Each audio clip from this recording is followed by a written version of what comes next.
സൗദിയിൽ ഗാർഹിക ജീവനക്കാരുടെ ആരോഗ്യ ഇൻഷുറൻസ് പദ്ധതിയിൽ മാറ്റത്തിനൊരുങ്ങുന്നതായി റിപ്പോർട്ട്. വ്യക്തിഗത ഇൻഷുറൻസിൽ കൂടുതൽ വിഭാഗങ്ങളെ ഉൾപ്പെടുത്താനാണ് ഇൻഷുറൻസ് കൗൺസിൽ പദ്ധതിയിടുന്നത്.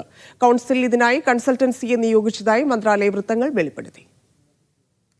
കഴിഞ്ഞ വർഷം നടപ്പിലാക്കിയ ഗാർഹിക ജീവനക്കാരുടെ ആരോഗ്യ ഇൻഷുറൻസ് പദ്ധതി വിപുലീകരിക്കാൻ പദ്ധതിയിടുന്നതായി മന്ത്രാലയത്തെ ഉദ്ധരിച്ച് പ്രാദേശിക മാധ്യമങ്ങൾ റിപ്പോർട്ട് ചെയ്തു. വ്യക്തിഗത തൊഴിൽ ഇൻഷുറൻസിൽ പുതിയ കൂടുതൽ വിഭാഗങ്ങളെ ഉൾപ്പെടുത്തുന്നതിനെക്കുറിച്ച് പഠനം നടത്തിവരുന്നതായി സൗദി മെഡിക്കൽ ഇൻഷുറൻസ് കൗൺസിൽ വെളിപ്പെടുത്തി. ഇതിനായി കൗൺസിൽ ഒരു കൺസൾട്ടൻസിയെ നിയോഗിച്ചു. ഇൻഷുറൻസ് കവറേജ് പരിധി ഉയർത്തുന്നതിന്റെ സാധുത കൺസൾട്ടൻസി പഠിക്കും. ആരോഗ്യ ഇൻഷുറൻസ് കൗൺസിൽ അംഗീകരിച്ച ഏകീകൃത ആരോഗ്യ ഇൻഷുറൻസ് രേഖയ്ക്ക് അനുസൃതമായി ഇൻഷുറൻസ് കവറേജ് പരിധി ഉയർത്തുന്നതിനെക്കുറിച്ചാണ് ആലോചിക്കുന്നത്. 4-ൽ കൂടുതൽ ഗാർഹിക ജീവനക്കാർ തൊഴിലുടമയിൽ രജിസ്റ്റർ ചെയ്തിട്ടുള്ള എല്ലാ തൊഴിലാളികൾക്കും നിർബന്ധിത ആരോഗ്യ insurance നടപ്പിലാക്കുന്നതിന്റെ ആഘാതവും പഠനവിധേയമാക്കും.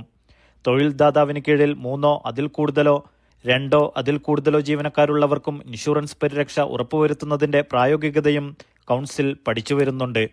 Naushad Irikkur, media 1, Dammam.